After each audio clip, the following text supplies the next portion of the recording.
Congratulation Bangladesh ইসলামী ছাত্র শিবির এক ঐতিহাসিক বিজয়ের ঠিক দ্বার প্রান্তে। আমি যখন নিউজটি আপলোড করছি তখন ভোট গণনা চলছে, একদিকে অভিযোগ পাল্ট অভিযোগ আছে, মিছিল হচ্ছে ছাত্রদলের নেতৃত্বে। টোটাল সিস্টেমে বা এ পর্যন্ত আমরা যতগুলো নিউজ দেখছি বা প্রেডিকশন যা বলছে, এর নির্বাচনে বাংলাদেশ ছাত্র শিবির যাদের যে প্যানেল আছে সাদিক কায়েম এবং এস এম ফরহাদের নেতৃত্বে যে টিম, তারাই আগামীতে ডাকসুকে শাসন করতে যাচ্ছে বলি বা ধরে নেতৃত্ব দিতে যাচ্ছে। তো অলরেডি ফলাফলটা কাউন্টিং অবস্থায় বেশ কিছু গোলযোগের বিষয় আমরা দেখলাম, যে ছাত্রদলের ঢাবির যিনি সম্ভবত সভাপতি আছেন তার সাথে ভিসির উত্তপ্ত বাক্য বিনিময়, টেবিলে থাবড় চাবড়, এগুলো নজরে আসছে। পাশাপাশি শিবিরের প্রার্থীর প্রতি যেই প্রক্টর ছিলেন ওনার যেই সৌহার্দ্যপূর্ণ আচরণ, এই অভিযোগ আছে ছাত্রদলের, কয়েকটা ফুটেজও আমরা দেখলাম। এর পাশাপাশি ভোট গণনার সময় সাদিক কায়েম প্রবেশ করেছেন, আবিদকে প্রবেশ করতে দেওয়া হয়নি, এইরকম বেশ কয়েকটা অভিযোগও আছে। জরুরি সংবাদ সম্মেলন এই মুহূর্তে ছাত্রদলের পক্ষ থেকে করা হচ্ছে, আবার পাশাপাশি ছাত্র শিবিরের পক্ষ থেকে করা হচ্ছে। সাদিক কায়েমরা আমরা আবার দেখলাম যে একটু আগে সংবাদ সম্মেলনটা বাহিরে আছে। আবার ভোটের গণনার সময় হঠাৎ করে এলইডি স্ক্রিন বন্ধ হয়ে যাওয়া, তো সেখান থেকে আরেকটা হট্টগোলের বিষয় সামনে আসছে। ওভারঅল আজকের এই নির্বাচনে শিবির সমর্থিত শিক্ষকরা ছিলেন বা শিবিরকে জিতানোর জন্য নির্বাচন করা হয়েছে অভিযোগ ছাত্রদলের। পাশাপাশি আপনি অন্যান্য যারা এখানে পরাজয়ের দিকে আছেন যে সকল প্রার্থীরা, তাদেরও কিন্তু মোটামুটি একটা বড় অভিযোগ যে টোটাল এই ঢাবি ভিসি প্রশাসন বেসিক্যালি আপনার শিবিরকে সাপোর্ট করেছে। এখন প্রশাসনের সাপোর্টে কি পাশ করা যায়, ভোট গণনাতে কি কারচুপি করার সুযোগ আছে? এই জায়গাতে কিন্তু সুযোগ নেই। মোট কথা হচ্ছে ভোটাররা যাকে ভোট দিয়েছে সেই ভোটটা সুষ্ঠুভাবে গণনা হচ্ছে, সেটা হচ্ছে জরুরি। তো ওভারঅল দেখেন, যারা পরাজিত হয় তাদের কাছে নানান বক্তব্য থাকে, তবে শিবিরের যে বিজয়টা, আমি জানি না যে একটু করে আমাকে ভিডিওটা ডিলিট করতে হবে কিনা, কিন্তু টোটাল পারসেপশন আমি যতগুলো গণমাধ্যমকে দেখছি বা পরিচিত বেশ কয়েকজন যারা ঢাবিতে কানেক্টেড আছেন, প্রত্যেকেরই বক্তব্য যে ভাই ইনশাল্লাহ দোয়া রাখবেন, ছাত্র শিবিরের যে প্যানেল সেটাই বিজয়ী হতে যাচ্ছে। এখন তারা আগে থেকে কিভাবে জানে? আগে থেকে জানে না, তারা তাদের যে ভোট ব্যাংক সামহাউ এখানে 39,000 সামথিং যে ভোট ব্যাংক ছিল, পুরো ভোটটা কিন্তু কাস্ট হয় নাই। টোটাল 60 থেকে 70%, কোনো কোনো কেন্দ্রে একটু বেশি, কোনো কোনো কেন্দ্রে একটু কম। ওভারঅল 60 থেকে 70% স্টুডেন্টরা ভোট দিয়েছে। আর এখানে সারাদিন তো অভিযোগ ছিলই, এখনো অভিযোগ নিয়ে আলোচনা চলছে। তবে অগ্রিম যে বার্তা চলে আসছে যে শিবির বিজয়ী হতে যাচ্ছে, এটা আর কিছুক্ষণ পরে আনুষ্ঠানিকভাবে ঘোষণা করা হবে। যদিও ঢাবির আশেপাশে আমরা রাজনৈতিক দলগুলোর নেতাকর্মীদের দেখতে পাচ্ছি, ছাত্রদলের বক্তব্য সারা বাংলাদেশ থেকে শিবিরের নেতাকর্মীরা সেখানে আসছে, ঘেরাও করে রাখছে।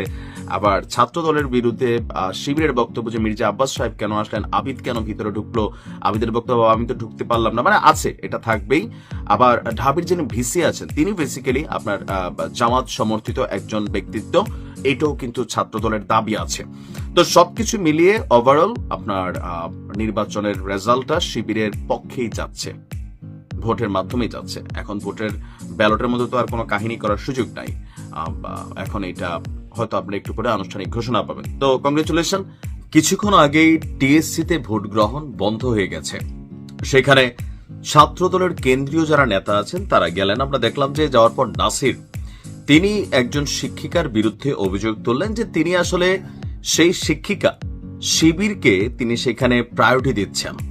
তো পরিস্থিতি উত্তেজনাকর, সেখানে ভুয়া ভুয়া স্লোগান দেখার পরে সম্ভবত সাময়িকভাবে টিএসসিতে আপনার ভোট গ্রহণ বন্ধ, একটু পরে হয়তো আবার শুরু হবে। আমি যখন নিউজটা রেকর্ড করছি এর মাঝখানে শিবিরকে হারানোর জন্য এই আমাদের জুলাই আগস্ট অভ্যুত্থানের হান্নান মাসুদ ওরফে ভালো হয়ে যাও মাসুদ ওরফে কান্না মাসুদ, তিনি একটা পোস্ট করেছেন। তার এই পোস্টে সরাসরি শিবিরকে গুপ্ত বাহিনী বা বট বাহিনী হিসেবে যেই ট্যাগটা করা হচ্ছে, তিনি হয়তো সেটার সপক্ষেই একটা অবস্থান নিলেন। দর্শক, মাত্র কিছুক্ষণ আগে আব্দুল হান্নান মাসুদ তার ভেরিফাইড ফেসবুক আইডি থেকে একটা পোস্ট করেছেন যে হে ঢাবি, ভোট দেওয়ার আগে একবার ভাইবেন 5 তারিখের আগে কাদের আপনারা চিনতেন, কাদের পাশে পেয়েছিলেন, কারা আপনাদের দুঃসময়ে পাশে দাঁড়াতে গিয়ে মাইর খাইছে, জেল খাটছে। এখন এটা কি ছাত্রদলকে বোঝানো হচ্ছে, নাকি আসলে তাদের যে টিম আছে গণ অধিকার পরিষদ তৎকালীন বা তাদের যে সমর্থিত প্রার্থী আছেন বাকের, 5 তারিখের আগেও তার ব্যাপক ভূমিকা ছিল ক্যাম্পাসে, তিনি রাজনীতি করেছেন। তো আসলে এখানে কাকে বোঝানো হচ্ছে? এরপর সে লিখেছে, ভাবুন তারপর ভোটটা দিয়েন। 5 তারিখের আগে যারা লুকিয়েছিল, শিক্ষার্থীরা যখন নির্যাতিত হচ্ছিল ছাত্রলীগ কর্তৃক, তখন যারা ছাত্রলীগেরই মিছিলে যেত, তাদের ভোট দেওয়ার আগে আরেকবার ভাবুন। তারপর শেষে আবার লিখেছেন, নোট, ডাকসু নিয়ে এটাই আমার প্রথম এবং শেষ পোস্ট, ধন্যবাদ। আপনি যদি বেটার বিশ্লেষণ করেন, ভাবুন তারপর ভোটটা দিয়েন। ছাত্ররা এখন ভোট দিচ্ছে, আমি যখন নিউজটা রেকর্ড করছি, সোশ্যাল মিডিয়াতে তারা নিশ্চয়ই ব্রাউজিং করছে।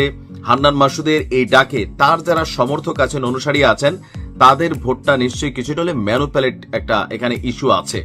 এর আগে কিন্তু নাহিদও আব্দুল কাদেরকে সাপোর্ট করছিলেন, আবার এনসিপি থেকে বাকেরকে সাপোর্ট করা হয়েছিল। এনসিপির মধ্যেও কিন্তু দুইটা ভাগাভাগি অবস্থান আছে। বাট হান্নান মাসুদ বলছেন 5 তারিখের আগে যারা লুকিয়েছিল, মানে শিবির, সাদিক কায়েমের বিরুদ্ধে অভিযোগ আছে।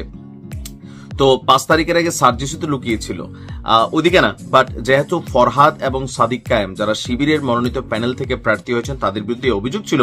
তো বলা হচ্ছে যে শিক্ষার্থীরা যখন নির্যাতিত হচ্ছিল ছাত্রলীগ কর্তৃক, তখন যারা ছাত্রলীগেরই মিছিলে যেত, তার মানে শিবিরকে টার্গেট করে তার এই বক্তব্যটা ছিল, তাদের ভোট দেওয়ার আগে আরেকবার ভাবুন যে গুপ্ত সংগঠনকে ভোট দেওয়া যাবে কিনা। এখন হান্নান মাসুদের মতন একজন এই মুহূর্তে নেতা যিনি আছেন, তো তিনি কি আসলে এই ধরনের কোন স্টেটাস দিতে পারেন কিনা?